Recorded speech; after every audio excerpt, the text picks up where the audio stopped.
19 de febrero de 1943. Mariscal de campo Erwin Rommel estaba parado en el desierto tunecino y observó soldados estadounidenses correr. Su Afrika Korps había desgarrado por sus posiciones en Paso Caserine, como cuchilla por papel.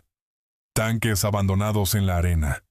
Piezas de artillería capturadas antes de que sus tripulaciones pudieran disparar una sola ronda. Batallones enteros dispersados a través de 50 millas de retirada caótica. 6.500 bajas estadounidenses en solo 6 días, incluyendo 3.000 capturados. Rommel escribió a su esposa esa noche con algo acercándose a satisfacción. Los estadounidenses, notó, todavía no habían aprendido cómo luchar. 3.000 millas lejos, en un campo de prisioneros de guerra fuera de Londres, un general alemán llamado Günther Blumentritt después se sentaría frente al historiador militar británico Basil Liddell Hart y entregaría un veredicto muy diferente. Considerábamos al general Patton extremadamente alto, dijo Blumentritt, como el general Panzer más agresivo de los aliados. Un hombre de iniciativa increíble y acción como relámpago. Sus operaciones nos impresionaron enormemente, probablemente porque vino más cerca a nuestro propio concepto del comandante militar clásico. Incluso mejoró el principio básico de Napoleón de velocidad y más velocidad. Rommel creía que los estadounidenses eran aficionados. Blumentritt sabía que se habían vuelto algo mucho más peligroso. El viaje entre esas dos evaluaciones, entre desprecio y miedo, revela una de las transformaciones militares más notables en historia moderna. Explica por qué soldados alemanes que enfrentaron fuerzas británicas, canadienses y estadounidenses vinieron a describir cada enemigo en términos fundamentalmente diferentes. A los británicos los llamaban profesionales y metódicos. A los canadienses los llamaban despiadados. Pero a los estadounidenses los describían con palabras que llevaban un peso diferente enteramente. Abrumadores, impredecibles, implacables y, sobre todo, aterradores en su poder de fuego. Esta es la historia de cómo soldados alemanes aprendieron a temer infantería estadounidense y por qué nunca sintieron de la misma manera sobre nadie más. La confianza alemana que se hizo añicos en Kasserine tenía raíces profundas extendiéndose décadas atrás. En los años antes de que América entrara en la guerra, inteligencia militar alemana compiló evaluaciones detalladas de capacidad de lucha estadounidense. Las conclusiones fueron notablemente consistentes a través de cada analista y cada reporte. El ejército de Estados Unidos, en 1939, clasificó 19º en el mundo en tamaño total, más pequeño que los ejércitos de Portugal y Rumanía. Fábricas estadounidenses producían automóviles y lavadoras, no tanques y piezas de artillería. La nación no había luchado una guerra mayor en más de 2 décadas. Sus soldados eran blandos, sus oficiales inexpertos, su población dividida por clase y etnicidad y desacuerdo político. Ideología nazi reforzó estas conclusiones con el peso de supuesta ciencia racial. Adolf Hitler creía que fuerza nacional fluía de pureza racial y homogeneidad cultural. Alemania, con su supuesta línea de sangre aria, poseía una superioridad marcial inherente que se manifestaría en cada campo de batalla. América, una nación mestiza de inmigrantes de cada rincón del globo, no podía posiblemente igualar el espíritu de lucha del soldado alemán. Hitler dijo a su círculo interno que no veía mucho futuro para los estadounidenses. Todo sobre sociedad estadounidense, dijo, revelaba debilidades fundamentales. ¿Cómo podía uno esperar que tal Estado se sostuviera bajo la presión terrible de guerra industrial moderna? La memoria de la Primera Guerra Mundial parecía confirmar estos prejuicios. Tropas estadounidenses habían llegado a Francia en 1917 y se desempeñaron adecuadamente en las campañas finales, pero habían entrado tarde, sufrido bajas relativamente ligeras comparadas con las potencias europeas, y contribuido poco a la dirección estratégica del conflicto. Oficiales alemanes que habían enfrentado esos Dog Boys verdes en Meuse-Argonne Los recordaban como entusiastas pero indisciplinados, valientes pero tácticamente ingenuos, dispuestos a atacar frontalmente pero incapaces de sostener operaciones complejas. La idea de que sus hijos serían fundamentalmente diferentes parecía implausible a hombres que habían pasado sus carreras enteras estudiando el arte de guerra. Cuando fuerzas estadounidenses finalmente encontraron la Wehrmacht en combate en Paso Kasserine, cada suposición alemana pareció completamente vindicada. Mayor General Lloyd Fredendall comandó el segundo cuerpo estadounidense con incompetencia espectacular, que después se volvería estudio de caso en academias militares mundialmente. Dispersó sus fuerzas a través de un frente de 30 millas, dejando unidades aisladas e incapaces de apoyarse entre sí. Posicionó su cuartel general en un búnker elaborado tallado en ladera de montaña 70 millas detrás de las líneas, lejos de la lucha que se suponía debía dirigir. Sus órdenes fueron confusas, sus comunicaciones pobres, su comprensión de la situación táctica casi no existente. Ingenieros que deberían haber estado preparando posiciones defensivas estaban en cambio excavando su puesto de comando subterráneo. Sus tropas habían entrenado por meses en Inglaterra y África del Norte, pero ejercicios de entrenamiento y combate real son experiencias fundamentalmente diferentes. Muchos reemplazos habían llegado solo días antes de la batalla, algunos sin completar su entrenamiento básico. Rommel golpeó el 14 de febrero de 1943 con la confianza de un comandante que había pasado 2 años derrotando fuerzas británicas a través del desierto norteafricano. Sus Panzers rodaron por brechas en la línea estadounidense que nunca deberían haber existido. Posiciones de artillería fueron sobrepasadas antes de que pudieran disparar salvas efectivas. Unidades de infantería rompieron y huyeron sin órdenes, abandonando equipo valiendo millones de dólares en la arena del desierto. Tanques estadounidenses, capturados en el abierto sin apoyo de infantería, ardieron bajo el fuego preciso de cañones alemanes de 88 milímetros, que ya habían ganado una reputación temible. La retirada se volvió una ruta que esparció pánico por las áreas traseras estadounidenses. Oficiales perdieron contacto con sus hombres en la confusión. Unidades que deberían haberse apoyado entre sí lucharon en aislamiento y fueron destruidas en detalle por fuerzas alemanas concentradas. Prisioneros por los miles marcharon a cautividad alemana, aturdidos por la velocidad y completitud de su derrota.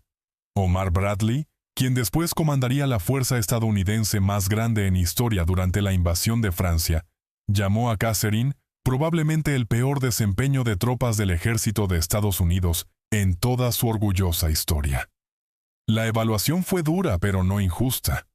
Todo que podía ir mal había ido mal.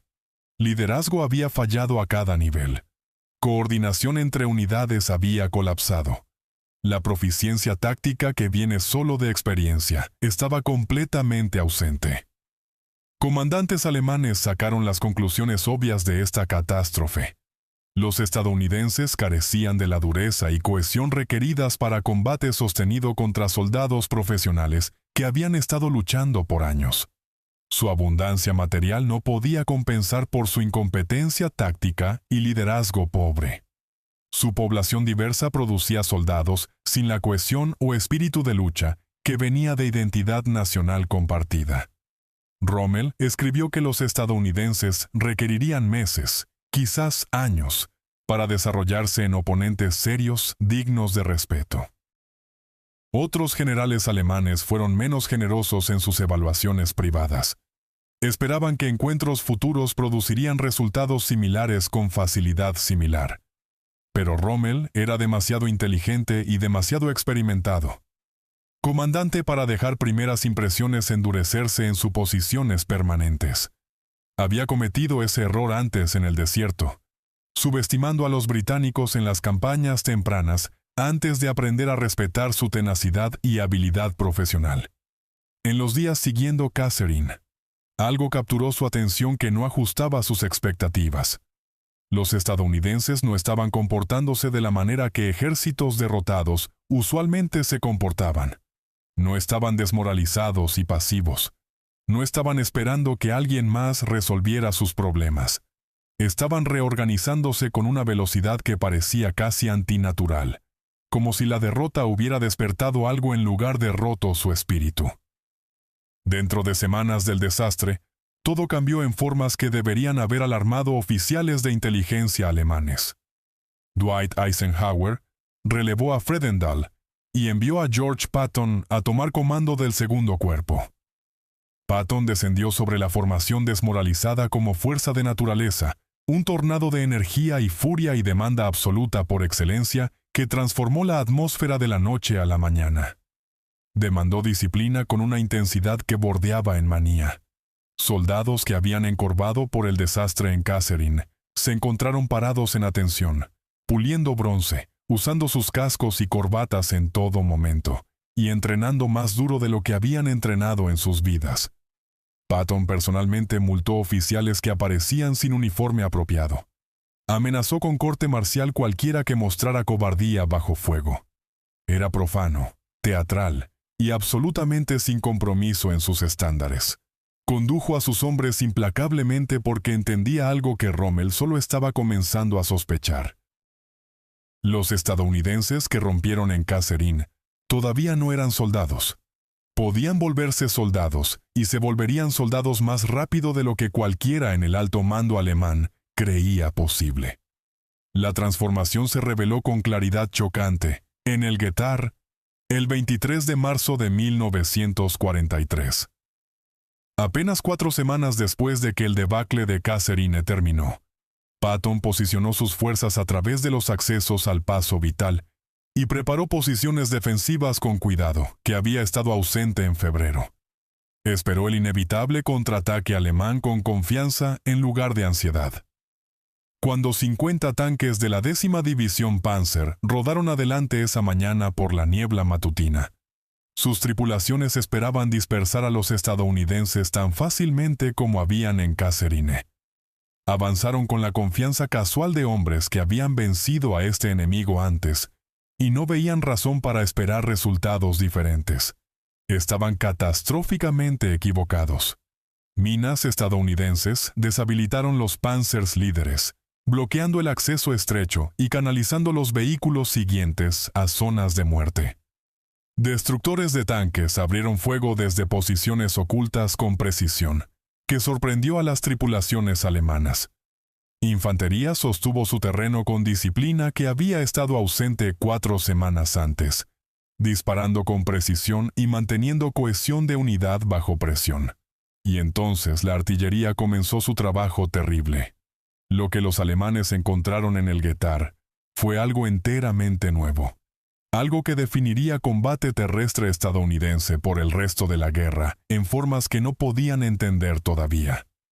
No solo más cañones, aunque los estadounidenses ciertamente tenían más cañones de los que habían poseído en Kasserine. Algo sistemático, algo coordinado en formas que artillería alemana nunca había logrado. Algo que parecía borrar la distancia entre el observador delantero llamando blancos y los proyectiles explotando entre tanques alemanes e infantería. El bombardeo que cayó sobre la 10ª División Panzer esa mañana no fue el fuego disperso de baterías individuales trabajando independientemente, según sus propias evaluaciones. Fue una tormenta concentrada de acero que parecía venir de todas partes a la vez, ajustada con velocidad y precisión que artilleros alemanes encontraron difícil de comprender.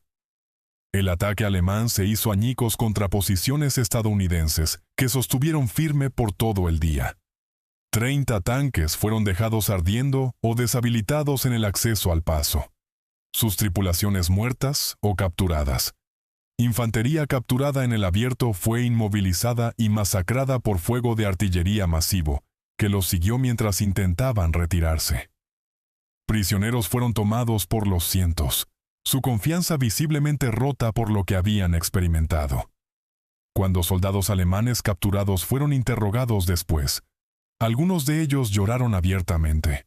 Dijeron a sus captores estadounidenses que esta fue la primera vez en la guerra entera que habían sido detenidos por mera artillería e infantería sin apoyo de armadura significativo. Mayor General Terry Allen, comandando la primera división de infantería. Había jurado que nunca se retiraría y dispararía al primer hombre que lo hiciera. No tuvo que llevar a cabo la amenaza. Sus soldados se pararon y lucharon con la ferocidad de hombres que tenían algo que probar a sí mismos y al enemigo que los había humillado. La paradoja de Catherine fue que dio a los alemanes un falso sentido de seguridad, precisamente cuando deberían haber estado más alarmados sobre potencial estadounidense. Rommel y sus compañeros comandantes habían visto a los estadounidenses en su momento absolutamente peor. Asumieron que habían visto a los estadounidenses a su nivel normal de capacidad. No entendieron que estaban observando una organización aprendiendo en las etapas tempranas de un proceso extraordinariamente rápido de adaptación y mejora. El ejército que huyó en Catherine no era el ejército que invadiría Sicilia en julio. No era el ejército que asaltaría las playas de Normandía el año siguiente. No era siquiera el ejército que terminaría la campaña tunecina 3 meses después. Para mayo de 1943, la guerra en África del Norte terminó. 275.000 soldados alemanes e italianos se rindieron a fuerzas aliadas en Túnez. Aproximadamente 3 veces más prisioneros de los que los soviéticos habían tomado en Stalingrado. Los estadounidenses, que habían entrado en pánico bajo el primer golpe de Rommel, ahora estaban entre los vencedores, aceptando rendiciones alemanas y procesando equipo capturado. Oficiales de inteligencia alemanes que analizaron la campaña en sus reportes de acción posterior lucharon para explicar qué había pasado. Los estadounidenses habían sido derrotados en febrero.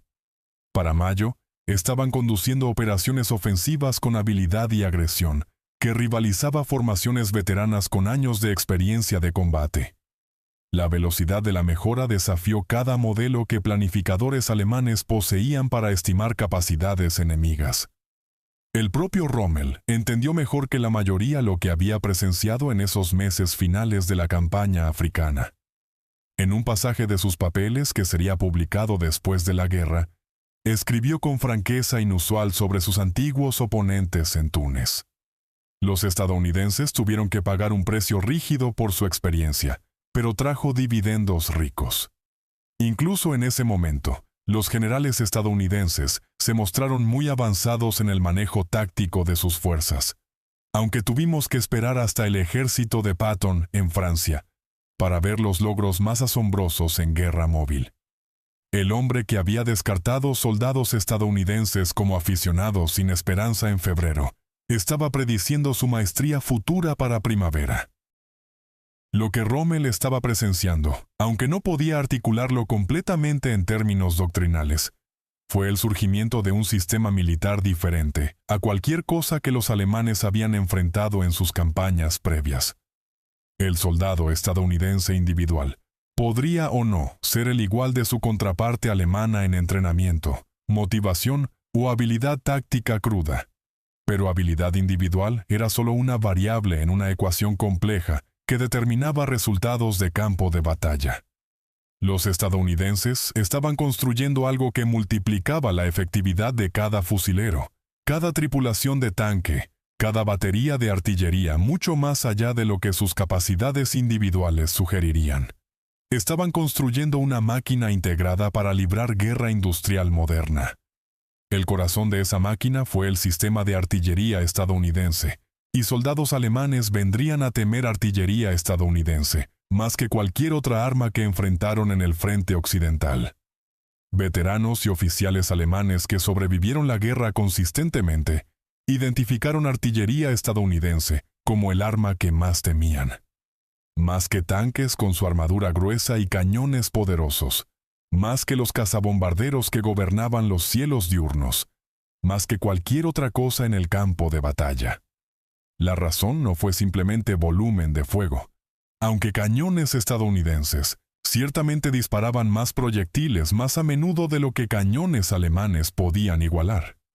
La razón fue un sistema integrado entero de control de fuego que no tenía equivalente en cualquier otro ejército en el mundo, incluyendo la venerada Wehrmacht.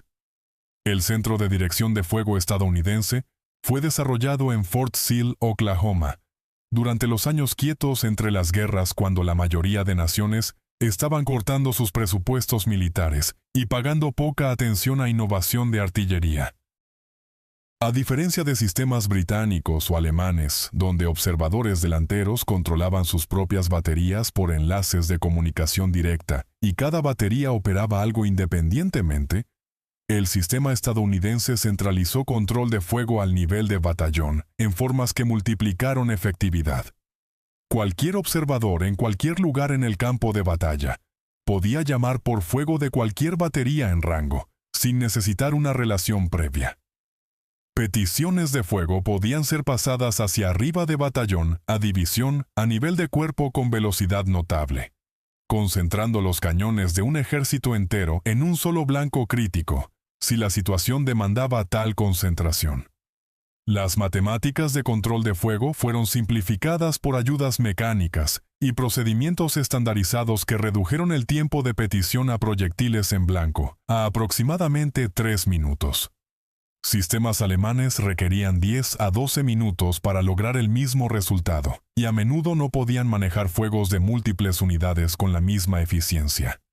Las consecuencias prácticas de esta diferencia de tiempo y coordinación fueron devastadoras para tropas alemanas que se encontraron en el extremo receptor. Un solo avión de observación estadounidense, un Piper Cub frágil con cubierta de tela y sin armas, y una velocidad máxima apenas más rápida que un automóvil, podía llamar abajo el fuego de docenas de cañones en cualquier blanco visible desde el aire. Soldados alemanes aprendieron a temer la aparición de esos aviones diminutos circulando arriba. Sabían exactamente qué seguía cuando un Cub comenzaba orbitando su posición. Dentro de minutos, proyectiles comenzarían cayendo con precisión que parecía casi sobrenatural.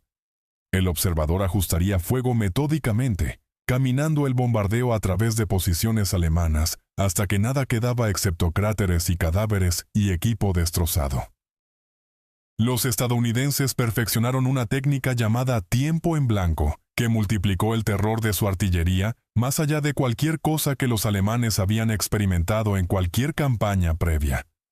Baterías de diferentes calibres posicionadas a distancias variadas del blanco calcularían sus tiempos de disparo con coordinación precisa para que todos proyectiles de todos cañones llegaran simultáneamente dentro de una ventana de solo unos pocos segundos. Para soldados alemanes en la zona de impacto, silencio sería destrozado por saturación instantánea, sin advertencia alguna. No había primer proyectil para enviar hombres buceando por cobertura antes de que el barrage principal comenzara. Solo destrucción repentina y abrumadora apareciendo de ninguna parte, como si el cielo mismo hubiera colapsado en sus posiciones. En Cresta Elsenborn durante la batalla del Bulge, en diciembre de 1944, este sistema habilitó el manejo de 348 piezas de artillería contra el 6º Ejército Panzer SS, una de las concentraciones de artillería más grandes en la historia de guerra hasta ese momento. El fuego concentrado rompió ataque tras ataque por formaciones alemanas élite que habían esperado barrer resistencia estadounidense, con el mismo desprecio que habían mostrado en Kasserine 2 años antes.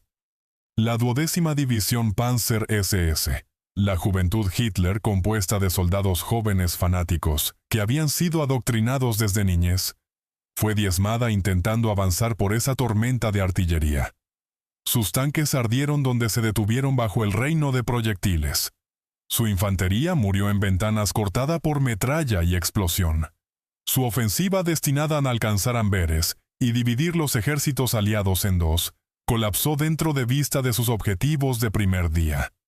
La introducción de la espoleta de proximidad para combate terrestre en diciembre de 1944 agregó otra dimensión de horror a fuego de artillería estadounidense, que tropas alemanas nunca habían encontrado. Los estadounidenses habían invertido más de $1.000 millones desarrollando y produciendo un conjunto de radar miniatura suficientemente pequeño para ajustar dentro de un proyectil de artillería, uno de los programas de armas más ambiciosos de la guerra, después de la bomba atómica misma. La espoleta detectaba el suelo mientras el proyectil descendía y disparaba detonación a la altura óptima para efecto de fragmentación máximo, típicamente alrededor de 30 pies sobre la superficie para artillería de campo estándar. Proyectiles que normalmente se habrían enterrado en suelo blando antes de explotar, desperdiciando mucho de su energía letal. Ahora estallaban en el aire y llovían metralla hacia abajo sobre tropas en agujeros de zorro y trincheras que previamente habían ofrecido protección razonable. El efecto fue 5 a 10 veces más letal que fuego de artillería convencional contra posiciones de infantería excavadas. Prisioneros alemanes capturados durante el Bulge reportaron que algunos soldados cargaron directamente a posiciones estadounidenses, en lugar de soportar la artillería de explosión aérea. Preferían la oportunidad de ser disparados en un asalto directo a la certeza de ser destrozados por fragmentos desde arriba, mientras se acobardaban en sus agujeros. General George Patton escribió al Departamento de Guerra con satisfacción no disfrazada sobre el arma nueva y sus efectos. El nuevo proyectil con la espoleta graciosa es devastador, reportó en su estilo directo característico. Atrapamos un batallón alemán que estaba intentando cruzar el río Sauer con una concentración de batallón y matamos por cuenta real 702. El volumen puro de producción de munición estadounidense desafió comprensión alemana e hizo su propia situación logística parecer sin esperanza por comparación. Batería C del 337º Batallón de Artillería de Campo disparó su ronda 300.000 entre junio de 1944 y marzo de 1945. Una producción que habría exhausto existencias de munición alemanas para un cuerpo entero. Para el cruce del Rin del Noveno Ejército, en marzo de 1945, 2.070 cañones estadounidenses abrieron fuego a una tasa excediendo 1.000 rondas por minuto. Más de 65.000 proyectiles en un solo bombardeo que duró poco más de una hora. Artillería alemana forzada a conservar cada proyectil y usando una mezcla logísticamente pesadilla de cañones capturados de toda Europa ocupada que cada uno requería munición diferente. No podía comenzar a igualar esta producción. General Hans Eberbach, comandando Quinto Ejército Panzer en Normandía, documentó en sus reportes que su artillería incluía cañones manufacturados en Francia, Checoslovaquia, Polonia y la Unión Soviética, además de piezas alemanas. Cada tipo requiriendo diferentes calibres de munición, diferentes partes de repuesto, diferentes procedimientos de mantenimiento y diferente entrenamiento para las tripulaciones. Un proyectil hecho en una fábrica no ajustaría un cañón hecho en otra. Los estadounidenses, por contraste, estandarizaron todo en su arsenal. Un proyectil manufacturado en Ohio ajustaría un cañón ensamblado en Michigan, siendo servido por una tripulación entrenada en Oklahoma. La misma lógica industrial que Henry Ford había usado para revolucionar producción automotriz, ahora construía ejércitos con la misma eficiencia. La artillería fue solo un elemento del sistema estadounidense, pero ilustró el patrón más amplio que hizo fuerzas estadounidenses tan formidables, una vez alcanzaron madurez. Donde soldados alemanes individuales podrían superar soldados estadounidenses. Individuales en compromisos de unidad pequeña y tiroteos directos, los estadounidenses crearon multiplicadores de fuerza que magnificaron la efectividad de cada hombre en uniforme más allá de lo que desempeño individual predeciría. Apoyo aéreo cercano integrado con operaciones terrestres por un sistema de controladores aéreos delanteros que podían llamar cazabombarderos dentro de minutos de identificar un blanco, a menudo más rápido de lo que unidades alemanas podían reaccionar. Cada división estadounidense estaba completamente motorizada con transporte de camión orgánico, dándole una movilidad que formaciones alemanas, todavía dependientes de caballos para mucho de su transporte de suministro, nunca podían igualar en operaciones sostenidas. La cadena logística que apoyó operaciones estadounidenses parecía sin fondo a observadores alemanes. Cuando tanques fueron destruidos, nuevos tanques llegaron dentro de días de depósitos que nunca parecían vaciar. Cuando munición fue gastada, más munición apareció dentro de horas en camiones que seguían viniendo sin importar pérdidas. El flujo nunca se detuvo y nunca pareció siquiera ralentizar. Normandía se volvió el campo de prueba donde estos sistemas estadounidenses alcanzaron su madurez completa y demostraron capacidades que dejaron sobrevivientes alemanes permanentemente sacudidos. Cuando fuerzas estadounidenses vinieron a tierra el 6 de junio de 1944, enfrentaron desafíos tácticos inmediatos que amenazaron con estancar la invasión entera en sus primeras semanas críticas. El país de Bocalle Tierra, adentro de las playas, fue una pesadilla de setos antiguos, bancos de tierra hasta 15 pies de alto, coronados con vegetación densa que se había acumulado por siglos, y convirtió cada campo pequeño en una fortaleza natural. Tanques no podían empujar por el seto sin trepar sobre ellos y exponer su armadura de vientre delgada a fuego antitanque de defensores que sostenían cada ángulo. Infantería avanzando sin apoyo de tanque fue masacrada por ametralladoras alemanas posicionadas con campos de fuego entrelazados a través de cada campo.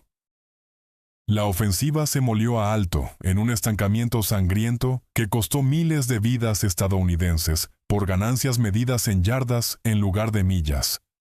Los comandantes alemanes que observaron las luchas estadounidenses en el Bocage durante junio y julio temprano, brevemente se permitieron esperar que el patrón podría sostener. Quizás la lección de Catherine se repetiría en Francia.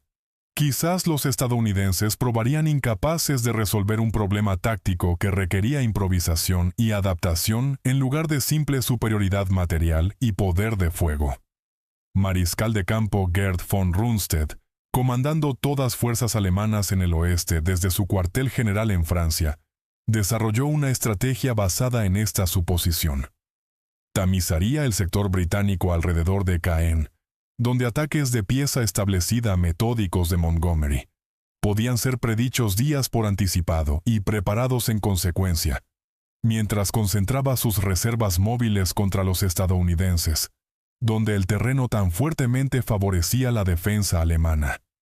La estrategia podría haber funcionado contra un enemigo diferente, con menos capacidad para aprendizaje institucional rápido. No funcionó contra los estadounidenses de 1944. A través del sector estadounidense de Normandía, unidades comenzaron independientemente desarrollando soluciones al problema de seto sin esperar órdenes o guía de cuarteles generales superiores. Tripulaciones de tanques soldaron dientes de acero cortados de obstáculos de playa, alemanes esparciendo la costa de Normandía en sus cascos, creando dispositivos improvisados que podían desgarrar por los bancos de tierra a nivel de suelo, en lugar de trepar sobre ellos. Escuadrones de infantería desarrollaron tácticas enteramente nuevas para limpiar cada campo sistemáticamente, coordinando con tanques y artillería, en secuencias que doctrina existente nunca había especificado, porque nadie había anticipado este problema exacto. Ingenieros experimentaron con cargas explosivas, demoliciones y varias soluciones mecánicas. Las soluciones se esparcieron lateralmente de unidad a unidad por redes informales de comunicación, sin esperar aprobación de cuarteles generales de división o cuerpo. La cultura militar estadounidense no solo toleró esta improvisación de raíz fuera de canales oficiales, activamente alentó innovación a cada nivel. Sargento Curtis Cullen, de la Segunda División Blindada, creó la innovación más famosa de la campaña de Normandía, usando acero de desecho salvado de los obstáculos de playa alemanes que Rommel había ordenado colocados a lo largo de la costa de invasión. Formó púas que permitieron tanques Sherman estallar por setos a nivel de suelo, en lugar de trepar sobre ellos, y presentar sus lados inferiores vulnerables a armas antitanque alemanas. General Omar Bradley vio una demostración del dispositivo e inmediatamente ordenó producción masiva. Dentro de 3 semanas, 3 de 5 tanques en primer ejército montaban cortadores de seto fabricados por unidades de ordenanza, trabajando alrededor del reloj. El dispositivo fue mantenido estrictamente secreto de inteligencia alemana para maximizar sorpresa cuando la ofensiva de ruptura finalmente viniera. Operación Cobra lanzó el 25 de julio de 1944, con una demostración de poder de armas combinadas estadounidense que dejó sobrevivientes alemanes en choque permanente. Aproximadamente 1.500 bombarderos pesados dejaron caer sus cargas en un patrón de bombardeo de alfombra cuidadosamente planeado, en un rectángulo aproximadamente 3,5 millas de largo y 1,5 millas de profundo, saturando el área objetivo con explosivos altos y bombas de fragmentación. La división Panzer-Lehr, una de las formaciones blindadas mejores en el militar alemán entero con cuadros de veteranos experimentados, yacía directamente en el centro de la zona de impacto. General Teniente Fritz Bayerlein, comandando Panzer-Lehr, después escribiría 20 manuscritos separados como prisionero de guerra, describiendo en detalle clínico qué pasó a su división élite en ese solo día catastrófico. El bombardeo mató más de 1,000 soldados alemanes de Panzer-Lehr, solo en cuestión de horas, con muchos más heridos e incontables vehículos destruidos.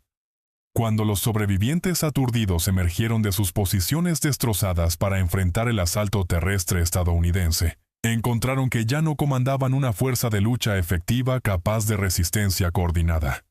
Panzer-Lehr, que tenía aproximadamente 45 vehículos blindados operacionales antes del bombardeo, ahora tenía solo 7 tanques todavía capaces de movimiento. Bayerlein reportó después que ninguna campaña en historia podía aproximarse a la batalla de aniquilación en Francia en 1944, en la magnitud de planificación, la lógica de ejecución, la colaboración sin costuras de fuerzas marítimas, aéreas y terrestres, el grueso de equipo capturado, o las hordas de prisioneros tomados. La ruptura en Cobra abrió la puerta para exactamente el tipo de guerra móvil arrolladora, que generales alemanes habían creído solo ellos poseían la habilidad y audacia para conducir. El tercer ejército de Patton vertió por la brecha volada en la línea alemana y barrió a través de Francia en una ofensiva que cubrió más suelo en menos tiempo que cualquier operación comparable en la historia de guerra. Comandantes alemanes observaron con incredulidad mientras columnas blindadas estadounidenses aparecieron detrás de sus posiciones defensivas, cortando comunicaciones, sobrepasando depósitos de suministro, atrapando formaciones enteras antes de que pudieran organizar retiradas ordenadas a nuevas líneas defensivas. El cerco en el bolsillo de Falaise, en agosto de 1944, destruyó el séptimo ejército alemán como fuerza de lucha efectiva y eliminó cualquier esperanza alemana de estabilizar el frente en Francia. Aproximadamente 60,000 soldados alemanes fueron atrapados en un perímetro, encogiendo bajo ataque continuo de fuerzas terrestres en todos lados, y poder aéreo que golpeó implacablemente siempre que visibilidad permitió. 10,000 soldados alemanes murieron en el bolsillo. 50,000 se rindieron cuando escape se volvió imposible y resistencia adicional sin sentido. General Heinrich von Luttwitz, de la Segunda División Panzer, inspeccionó la carnicería después y describió la escena en términos acercándose a horror. Montañas de vehículos, caballos muertos y soldados muertos fueron dispersos sobre el camino y aumentaron en número por la hora. Eisenhower caminó el campo de batalla 2 días después de que el bolsillo finalmente cerró y escribió que las escenas podían ser descritas solo por Dante. Fue literalmente posible caminar por cientos de yardas a la vez, pisando en nada excepto carne muerta y decayente. Los comandantes alemanes que habían descartado calidad de lucha estadounidense en Kasserine, ahora lucharon en sus reportes e interrogaciones posteriores para explicar qué había pasado en Francia. General Heinz Guderian, teórico alemán principal de guerra blindada y el hombre que había desarrollado los conceptos Blitzkrieg, que conquistaron Francia en 1940, fue interrogado después de la guerra sobre su evaluación profesional de operaciones estadounidenses. «Escucho mucho sobre General Patton», admitió Guderian a sus interrogadores, y condujo una buena campaña. Desde el punto de vista de un especialista de tanque, debo felicitarlo en su victoria ya que actuó como yo habría hecho si hubiera estado en su lugar y enfrentando circunstancias similares. Viniendo de Guderian, el maestro reconocido de guerra mecanizada, esto fue elogio profesional extraordinario. Alfred Jodl, jefe de operaciones en Cuartel General Supremo alemán por toda la guerra, fue más franco en su evaluación de las consecuencias estratégicas. La guerra ya estaba perdida en el oeste, confesó durante su cautividad, en el momento de la ruptura y el comienzo de la guerra de movimiento en Francia. El ejército alemán que había estado tan confiado enfrentando estadounidenses en Kasserine había sido roto más allá de esperanza de recuperación en Normandía. La batalla del Bulge, en diciembre de 1944, fue el intento desesperado final de Hitler de revertir este veredicto por una ofensiva sorpresa masiva. Ensambló las últimas reservas estratégicas del militar alemán, incluyendo divisiones Panzer SS Elite, que habían sido cuidadosamente reconstruidas después de su maltrato en Francia, y las lanzó contra lo que inteligencia indicaba era el sector más débil de la línea aliada en el bosque de Ardenas. La ofensiva fue basada en premisa parcialmente en la suposición de que soldados estadounidenses se desmoronarían bajo asalto sorpresa determinado, como habían en Kasserine casi 2 años antes. Hitler todavía creía que los estadounidenses eran fundamentalmente blandos, todavía incapaces de soportar el choque de ataque alemán repentino por formaciones veteranas. La ofensiva de Ardenas logró sorpresa táctica completa cuando golpeó el 16 de diciembre. Fuerzas alemanas atacaron por niebla y nieve, que aterrizó aviones aliados, y negó superioridad aérea estadounidense. El asalto inicial destrozó posiciones estadounidenses sostenidas delgadamente a lo largo de un frente de 50 millas, y envió ondas de choque por estructuras de comando aliadas, todo el camino de regreso al cuartel general de Eisenhower. Pero lo que pasó en los días que siguieron demostró cuán completamente e irreversiblemente el militar estadounidense se había transformado desde esos días oscuros en Túnez. En Cresta Lancerat, 22 soldados estadounidenses sostuvieron una posición crítica contra probabilidades abrumadoras. 18 hombres del pelotón de inteligencia y reconocimiento del primer teniente Lyle Bock, del 394 Regimiento de Infantería, 99ª División de Infantería, unidos por 4 observadores de artillería delanteros de batería C, del 371 Batallón de Artillería de Campo. Enfrentaron aproximadamente 500 paracaidistas alemanes del 9º Regimiento Fallschirmjäger. Estos eran paracaidistas Wehrmacht, soldados élite de la Luftwaffe, oponentes formidables por cualquier medida. Los estadounidenses sostuvieron su posición aislada por asaltos repetidos costosos por casi 18 horas, interrumpiendo el cronograma alemán cuidadosamente planeado y comprando tiempo precioso para refuerzos alcanzar sectores amenazados. Cuando finalmente se retiraron después de exhaustar su munición, habían infligido bajas desproporcionadas en sus atacantes.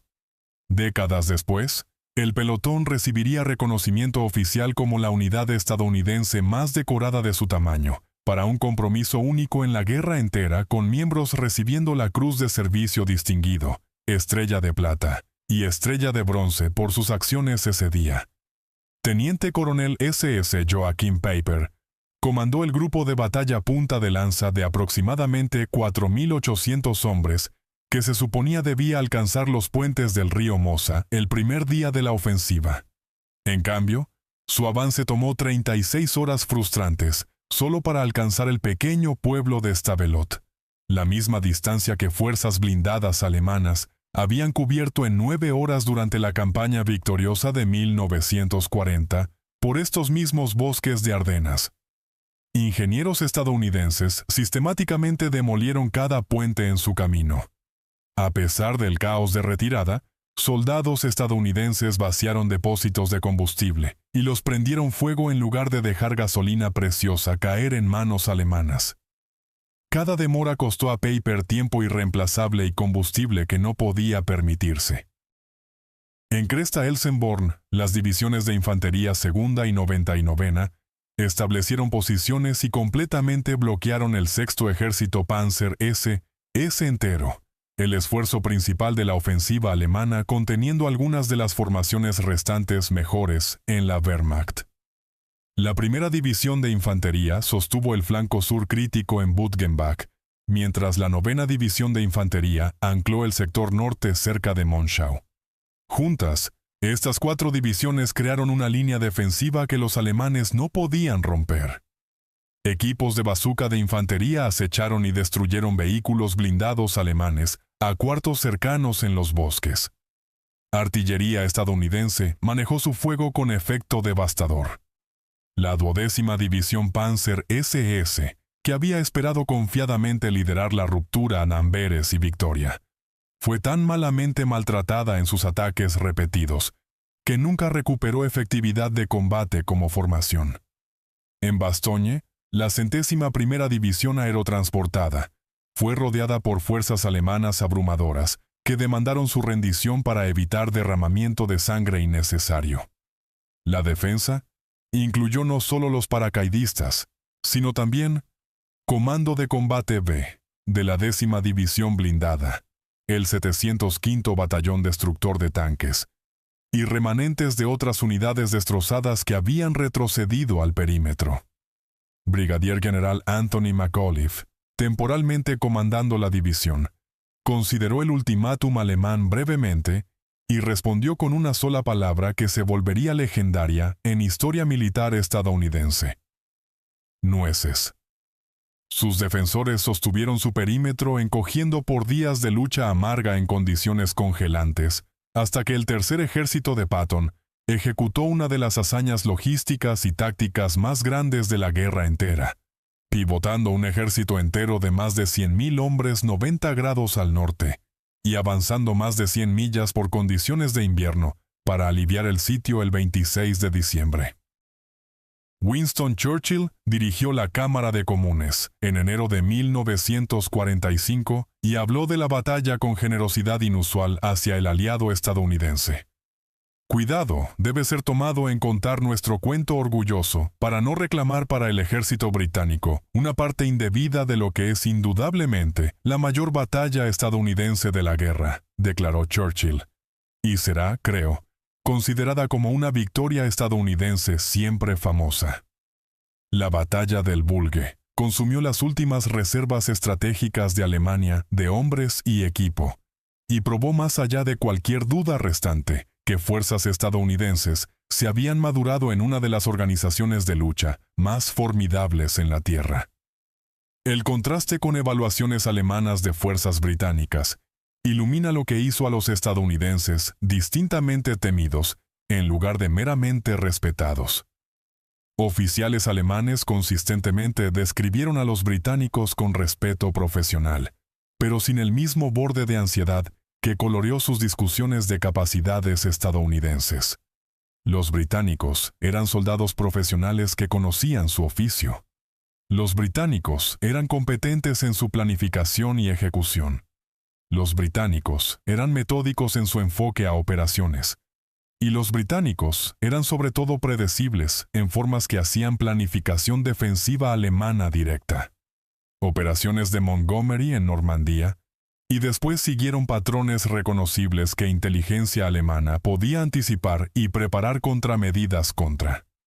Acumulación logística masiva visible por reconocimiento aéreo, por días antes de cualquier ataque. Bombardeo preliminar abrumador, proporcionando horas de advertencia avanzada de que el asalto era inminente. Entonces, infantería y armadura, avanzando según doctrina de pieza establecida, que había sido refinada, pero no fundamentalmente cambiada desde las campañas del desierto de África del Norte. Comandantes alemanes sintieron que entendían cómo ofensivas británicas se desenvolverían. Podían predecir el tiempo, identificar los objetivos y preparar sus defensas en consecuencia. Mariscal de campo von Rundstedt admitió en su interrogatorio posterior a la guerra que su estrategia entera en Normandía fue tamizar a los británicos con fuerzas mínimas mientras concentraba reservas móviles contra los estadounidenses. El terreno alrededor de Caen era admitidamente más adecuado para defensa blindada, pero la razón fundamental fue que el enfoque británico dio a los alemanes más tiempo para reaccionar, mientras estadounidenses atacaban con menos advertencia y explotaban oportunidades con velocidad aterradora. Sabía lo que los británicos harían antes de que lo hicieran. Nunca estuvo cierto de lo que los estadounidenses harían hasta que ya estaban haciéndolo. Esta comparación requiere contexto importante, que oficiales alemanes a menudo omitieron de sus evaluaciones posteriores a la guerra, cuando estaban intentando explicar sus derrotas. Los británicos deliberadamente atrajeron las formaciones alemanas más pesadas hacia sí mismos en Normandía. Según el plan operacional de Montgomery, fuerzas británicas y canadienses fueron específicamente encargadas con inmovilizar armadura alemana alrededor de Caen, mientras estadounidenses preparaban la ruptura del país de Bocage, más al oeste. 6 de las 7 divisiones Panzer, comprometidas a Normandía, fueron concentradas contra el sector británico y canadiense, incluyendo la formidable Panzer Lehr y la 12ª SS Fanática. Precaución británica fue parcialmente una respuesta táctica racional a enfrentar la oposición alemana más fuerte en suelo que fuertemente favorecía defensa blindada. Restricciones de mano de obra británica también formaron doctrina operacional en formas que críticos alemanes ignoraron. Habiendo luchado continuamente por 2 años más que los estadounidenses, con el trauma masivo de bajas de Somme y Passchendaele, todavía fresco en memoria nacional, Gran Bretaña simplemente no podía sostener las mismas tasas de baja que la fuerza estadounidense más grande. Tácticas conservadoras que economizaban mano de obra fueron prudencia estratégica en lugar de timidez. Las evaluaciones alemanas de fuerzas estadounidenses que emergieron de la guerra no fueron simple miedo de soldados estadounidenses individuales en combate personal. Lo que alemanes genuinamente temieron fue el sistema estadounidense que multiplicó desempeño individual. La artillería que podía manejar cientos de cañones en un solo blanco dentro de minutos. El poder aéreo que hizo movimiento diurno suicida para cualquier formación alemana. La logística que mantuvo munición y combustible y reemplazos fluyendo en cantidades que parecían inagotables. La cultura organizacional que aprendió de cada falla y adaptó más rápido de lo que planificadores alemanes creían que cualquier ejército podía adaptar.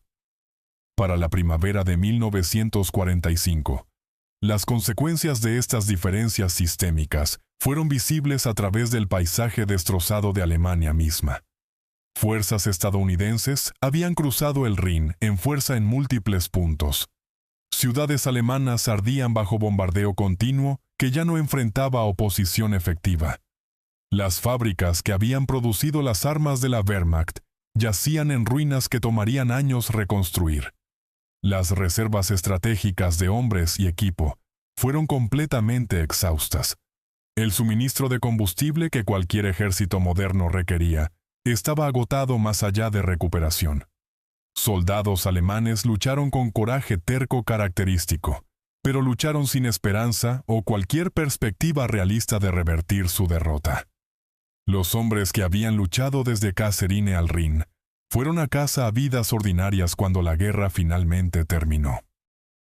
Los soldados que habían roto bajo el primer asalto de Rommel y los soldados que habían sostenido en Cresta Elsenborn y Bastogne eran a menudo los mismos hombres, transformados más allá de reconocimiento por experiencia y entrenamiento, y la capacidad institucional de su ejército para aprender de falla en lugar de repetir errores. No pensaron de sí mismos como habiendo hecho algo extraordinario. Simplemente habían hecho lo que fue pedido de ellos, adaptándose y mejorando, hasta que se volvieron algo que sus enemigos genuinamente temieron.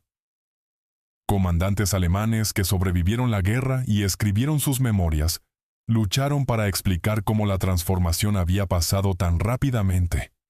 Habían estado correctos sobre los estadounidenses en Kasserine.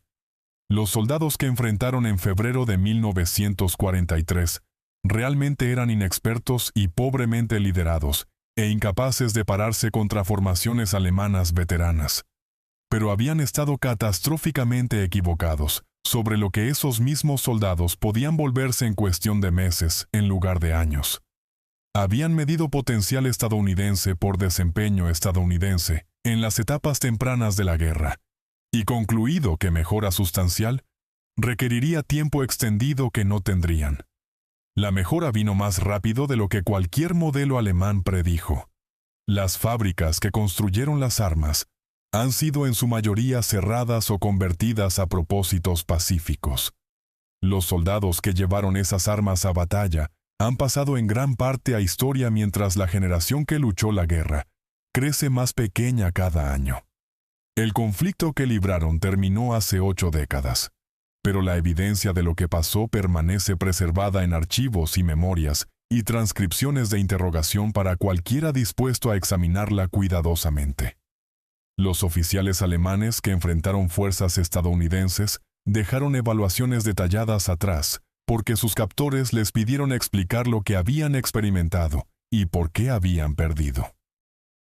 Describieron lo que observaron y lo que temieron. Explicaron en sus propias palabras por qué los estadounidenses eran diferentes de cualquiera más que habían luchado. Los estadounidenses que encontraron en Kasserine no eran los estadounidenses que rompieron la Wehrmacht en Normandía y el Bulge. El ejército que huyó en febrero de 1943 se volvió el ejército que ninguna fuerza alemana podía detener para el verano de 1944. Esa transformación pasó porque el militar estadounidense construyó sistemas integrados que multiplicaron efectividad individual, mucho más allá de lo que habilidad cruda sola podía lograr. Pasó porque cultura estadounidense trató falla como oportunidad de aprendizaje en lugar de juicio permanente en capacidad. Pasó porque hombres ordinarios de granjas y fábricas y ciudades, a través de un continente vasto, probaron capaces de crecimiento y logro extraordinarios cuando circunstancias demandaron su mejor. No eran superhombres con habilidades más allá de capacidad humana normal.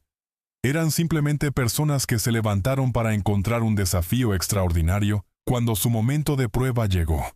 Y al hacerlo, dieron al ejército alemán, que había conquistado la mayoría de Europa y parecía invencible, una razón para estar genuinamente asustado. Gracias por ver Historias del Frente Mundial.